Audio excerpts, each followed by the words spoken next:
Just a few years ago, when I was a wee little child in grade school, I remember going back to school after New Year's Eve and being asked the question, "What did you get for Christmas?"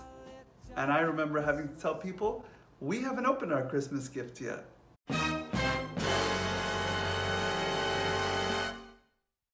In today's vlog, I'm going to be speaking to you about when Christmas Day changed, why 1/3 of Christians celebrate it on January 7th as opposed to December 25th. Contrary to false popular belief, Constantine actually did not begin the celebration of the birth of Christ in the year 325.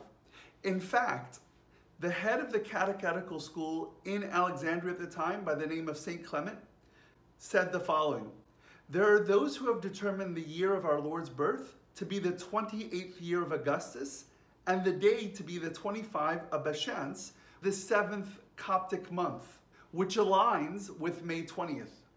During those days, there was still a great deal of diversity as to when people celebrated the birth of Christ in different parts of the world. However, around the 4th century, the bishops from all over the world agreed to celebrate the nativity of our Lord Jesus Christ on December the 25th, which is the 29th of the Coptic month of Kiach.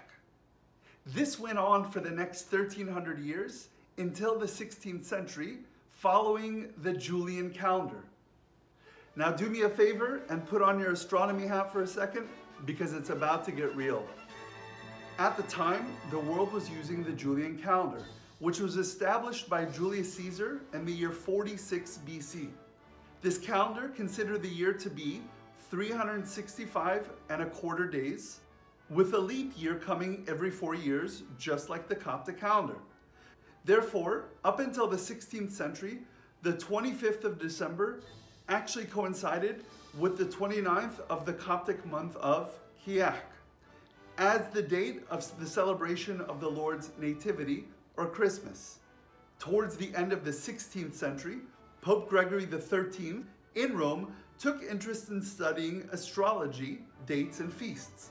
After consulting with various scientists on the matter, he realized that the time it took the Earth to revolve around the sun was slightly shorter than the Julian calendar. It was 365.2422 solar days, or approximately 11 minutes and 14 seconds shorter. This makes up a full day every 128.2 years. That's where the difference of 10 days between the 4th and the 16th centuries came from.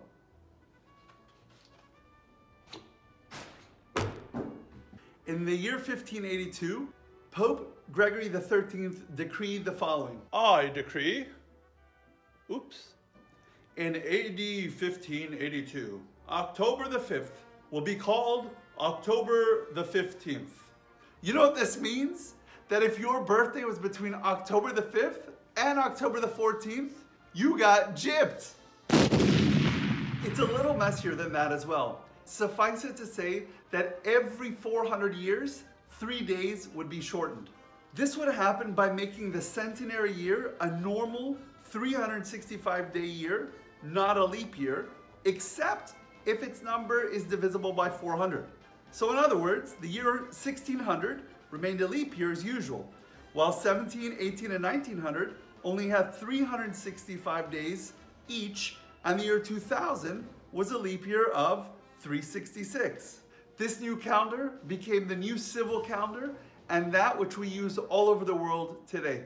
However, many of the churches in the East either didn't get the memo or decided they were not going along with this new shift in calendar set up by Rome. So while the rest of the churches in the West, including the Roman Catholic and the Protestant churches at the time, were celebrating Christmas on December 25th, the Eastern churches were celebrating on the old calendar, and their first Christmas was on January the 4th. Over the next several hundred years, we've gotten to the current date that we have today of January the 7th. Let's take the astronomy and set it to the side for now. Why the 25th of December? Why did the early church begin to celebrate Christmas on that day? I'm going to give you three possible scenarios. The first reason that's oftentimes put forth as to why Christians celebrated Christmas on December 25th was to select a pagan feast date that it would replace that Christians were celebrating up until that time.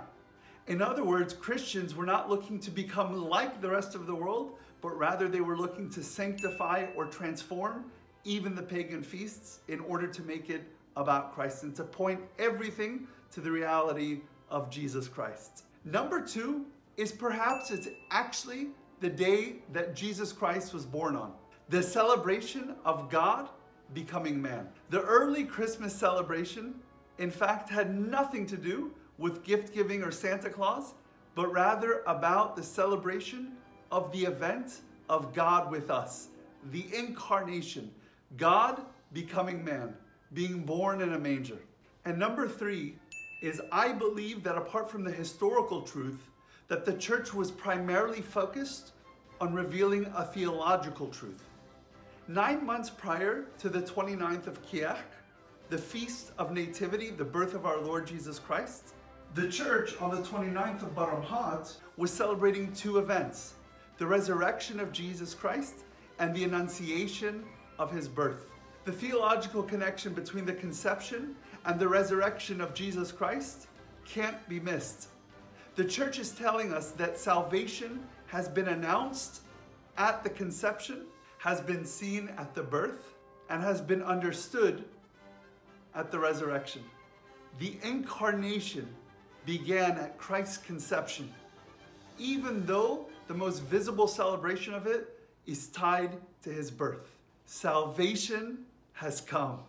But with that said, you can let me know in the comment section below, what does Christmas mean to you and when do you celebrate it?